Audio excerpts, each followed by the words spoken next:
Welkom naar een korte antwoord van de grote Froagen. En de vraag van vandaag is, kan een Utschluss een Mensch van de Himmel holen? De korte antwoord voor deze vraag is nee. De Utschluss kan niet een persoon van de Himmel holen. Het is wichtig dat we verstaan wat de Utschluss is.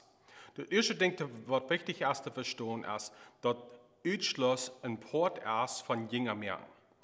Waarom dit wichtig is dat wanneer we zijn er aan als poort van Jingermerken, dan wordt het allemaal gebruikt worden om de persoon te helpen in diepere gemeenschap en wandel gaan met God.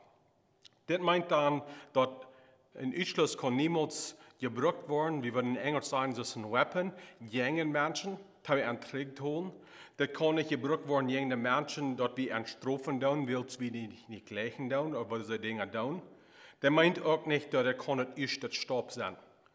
En de Utschluss zal gebruikt zodat de persoon die gelegenheid heeft om terugkomen. Dit meint dan, waar de Utschluss wordt gebruikt, met genade, met lief gedaan, en dit moet niet uit woord en niet gewoon gebruikt. We zijn in 1 Korte kapitel 5 en 2 Korte kapitel 2. Hier is de geschichte van een man wat een schijntje leven had, die kreeg zich te zijn. En dan in 2 Korinther zei we dat hij kwam terug en de kerk nam hem op, zodat hij kon waar rapport van de gemeente zijn en met helpen. So dat is heel wichtig dat we dat verstaan dan. Wanneer een persoon falsche leren in de kerk aanbrengen dat, en dan van de Bijbel en wordt gewezen dat het aardig is, en dan die persoon niet wil omkeren en terugkomen tot de waarheid, dan leert de Bijbel ook, we zullen oppassen, we zullen de kerk beschützen en de persoon wat falsche leren aanbrengen dat, de is ruim voor Utschluss. Maar niet om terugtun, niet om strafen, aber uit Leib, uit Genade de kerk beschützen.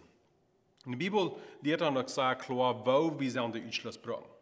Dat zegt eerstlich, en hier zal ik zeggen dat in Matthäus kapitel 18, 15 bis 20, hier zeggen we dat de Utschluss is niet het eerste stap, dat is het laatste stap.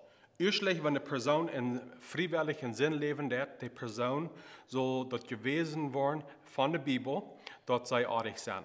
Niet mensen gezaten, niets is de älteste, niets is de prediker, niets is de diaken dat wel, maar wat zegt de Bijbel?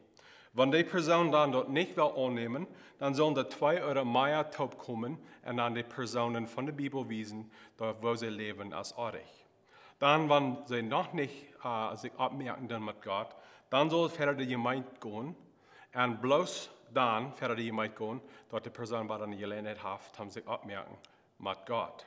En waar dat heeft niet te doen met wat de gemeente wil, dat is niet wat dat de kerk een persoon straffen dat men ze die niet gleichen doen, maar wenn de persoon niet leven dat wat de Bijbel verlangt. So, wanneer alles niet schaffen dat, dan heeft de Bijbel ruim voor Utschluss. So, terug naar onze vraag. Kan de Utschluss een persoon houden van de hemel? En de antwoord is nee. Bloos een ding kan ons terughouden van de hemel. En dat is, wanneer we sterven en we niet zinnenvergeving door Jezus Christus gekregen hebben. So, dat is ganz merklich, dat een persoon in Christus is, wanneer hij ook uitgesloten is van de kerk of de gemeente. Wanneer hij of zij in Christus is, dan kan hij zich zeker zijn dat zij geraad zijn. Niet wil zij verbonden zijn met de kerk, maar wil zij verbonden zijn met Jezus Christus.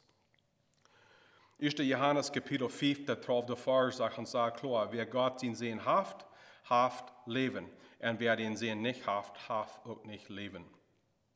Johannes kapitel 3, de 18e vers zegt, wer an hem gleift, wordt niet gerecht worden. Wer aber nicht gleift, als gerecht, wilt hij niet aan den Namen van God zijn einzigen zin gleift. So, wanneer een persoon uitgesloten wordt en hij ook niet im Glauben is, dan ja, dan heeft hij verloren. Maar dat is niet wilt hij uitgesloten is, dat hij verloren is, maar dat hij niet im Glauben is. Ik wil je van jou danken dat je met mij deze korte antwoord van de grote vraag hebt doorgegaan. En ik wens je alle goede dag. God te zien.